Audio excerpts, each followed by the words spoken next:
Hello friend, मेरा नाम मनु कुमार। मैं आप लोगों को सामने अवतल दर्पण से बना प्रतिबिंब के बारे में बताएंगे। देखिए, यहाँ पर अवतल दर्पण जो है उसका कहाँ कहाँ वस्तु रखने पर उसका प्रतिबिंब कहाँ बनता है, इस वीडियो में यही चीज़ बताया जाएगा। देखिए, जैसे कि वस्तु को 5 ठे रखा जा सकता है।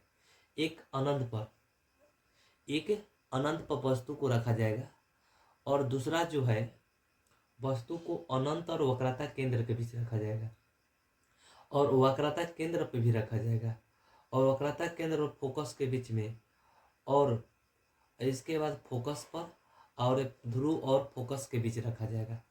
तो इतना टाइप वस्तु को रखा जाए, उसका प्रतिबिंब कहाँ बनेगा कहाँ नहीं बनेगा, उस चीज़ के हम लोग क्या करेंगे, इस वीडियो में जिक्र करेंगे। जो परीक्षा में 5 नंबर के सवाल उठाता है, जो 2 मिनट के वीडियो हो, आप देखने के बाद आपको पूरा का हो जाए, क्लियर हो जाएगा। चलिए देखते हैं। एक वस्तु है जिसको ए बी है, यहाँ पर जो ए बी दिया जा रहा है, जो यहाँ पर दिखाया दे रहा है ए बी, जो इस साइड में किनारे है, जो ए बी जो है, तो ए बी वस्तु जो होता है, तो वो ए बी वस्तु जो है, ए बी वस्तु एक अनंत पे रखा हुआ वस्तु है, जो मुख्य अक्ष के समानांतर जाने के बाद फोकस से होकर गुजर जा रहा है। कहाँ से हो गुजर रहा है? फोकस से होकर गुजर रहा है। जब फोकस से होकर गुजरा, इसका प्रतिबिंब दोनों नीचे से भी किरण गुजरता है, एक ऊपर से किरण गुजरता है, दोनों जाकर फोकस पे मिल जाता है। इसलिए अनंत पे कोई भी वस्तु अगर अवतल दर्पण में रखा जाए तो उसका प्रतिबिंब कहाँ बनाता है? फोकस पे बनता है। चलिए हम डायग्राम में समझ लेते हैं। और वस्तु के अपेक्षा कहाँ बनेगा? छोटा बनेगा।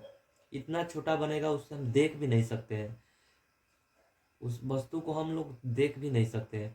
जैसे कि आप ध्यान दीजिए, एक लड़का खड़ा है यहाँ पर। यह लड़का जो है खड़ा है, जो अनंत और वक्रता केंद्र के बीच खड़ा है, और इसका प्रतिबिंब कहाँ बनेगा, तो इसके बारे में चर्चा करेंगे। देखेंगे कि उस लड़का का जो कपार है, कपार से थोड़ा सा ऊपर ऊपर जाएगा, जो मुख्य अक्ष के समानांतर किरण जाएगा, तो मुख्य अक्ष के समानांतर किरण जाने के बाद सीधे फोकस से होकर गुजर जाएगा। फिर वहां से फोकस से होकर गुजारा जाएगा किरण को, तो मुख्य अक्ष के समानांतर गुजरेगा। देखिए, मुख्य अक्ष के समानांतर गुजर रहा नीचे, जो दोनों किरण एक दूसरे को, देखिए दोनों किरण जो है एक दूसरे को फोकस और वक्रता केंद्र के बीच, माने कि वक्रता केंद्र के बीच खड़ा होता है, करता है एक दूसरे को। देखिए, इसका प्रतिबिंब वहां पर ही लड़का का प्रतिबिंब कहाँ बन गया? वक्रता केंद्र और फोकस के बीच बन गया।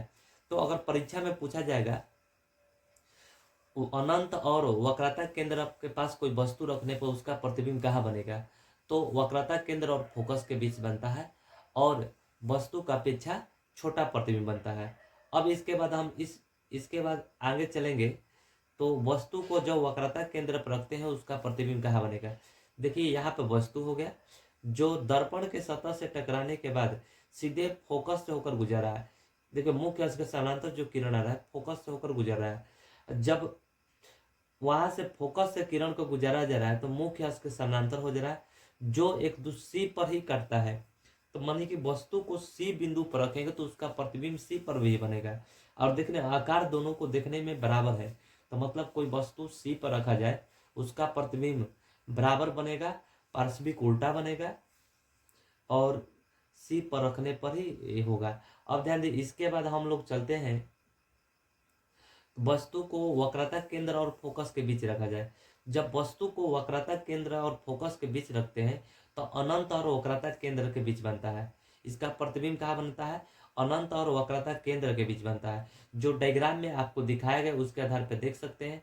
और यहाँ पे भी डायग्राम दिखाया गया, ये भी एक वस्तु है जो प्रतिबिंब कहाँ रहा है, बी डैश ए डैश प्रतिबिंब बना है, जो अनंत और वक्रता केंद्र पर बन रहा है, अनंत और वक्रता केंद्र के बीच बन रहा है। अब इसके बाद हम लोग को अगला डायग्राम है, जब फोकस पे रखेंगे उसका वस्तु का प्रतिबिंब कहाँ बनेगा। देखिए, फोकस से रखेंगे तो देखिए मुख्य अक्ष के जो समानांतर किरण होगा, जो फोकस से होकर गुजर जाएगा। देखिए, और वक्रता केंद्र से जो किरण गुजरेगा तो समानांतर होकर निकल जाता है, जिसके चलते एक दूसरे को काटता ही नहीं है। तो नहीं काटता है तो माना जाता है अनंत पे करता है, और वस्तु का प्रतिबिंब अनंत पे बनता है, अनंत पे बहुत बड़ा बनता है, प्रतिबिंब बनता है। इस आधार पर इतना बड़ा बनता है कि उसको हम सही ढंग से देख नहीं पाएंगे, ऐसा वस्तु का प्रतिबिंब बनता है। जब वस्तु को फोकस पर रखा जाता है। तो कहा जाता है कि यही फोकस पर जो हेडलाइट होता है गाड़ी के, तो गाड़ी के हेडलाइट होता है जो कोटोरा टाइप रहता है, वही वस्तु को अगर फोकस पर रखा जाता है तो समानांतर किरण पुंज बनाता है, जो समानांतर किरण पुंज बनाने के चलते उसका फोकस अनंत तक जाता है। तो यही फोकस पर रखने के वस्तु के कारण क्या होता है, उसका प्रतिबिंब अनंत पर बनता है। अब देखिए, अब हम वस्तु को फोकस और ध्रुव के बीच रखते हैं, तो इसका प्रतिबिंब कहाँ बनेगा। देखिए, मुख्य अक्ष के समानांतर किरण जाता है जो फोकस से होकर गुजर जाता है, और वक्रता केंद्र से जब किरण को गुजारा जाता है तो देखा जाता है कि इस तरह बढ़ाने के बाद, एक दूसरे को कहीं भी नहीं काटेगा। लेकिन इसको ऊपर में जब बढ़ाएंगे इस तरह, तो एक दूसरे के काटेगा, जहां पर प्रतिबिंब बन जाएगा। तो प्रतिबिंब बनेगा, तो प्रतिबिंब आप लोग देख सकते हैं इस तरह एक दूसरे को काट रहा है, इसका प्रतिबिंब यहाँ पर बन जा रहा है। मतलब फोकस और ध्रुव के बीच कोई वस्तु रखते हैं, उसका प्रतिबिंब कहाँ बनेगा, तो दर्पण के पीछे बनेगा, काल्पनिक प्रतिबिंब बनेगा, और वस्तु का अपेक्षा बड़ा प्रतिबिंब बनेगा, और सीधा भी बनेगा। देखिए, आप यहाँ पे क्या प्रतिबिंब बना है, सीधा बना है। तो पूछता है अवतल दर्पण में कहाँ पर वस्तु रखने पर उसका प्रतिबिंब बड़ा बनता है, सीधा बनता है और आभासी बनता है।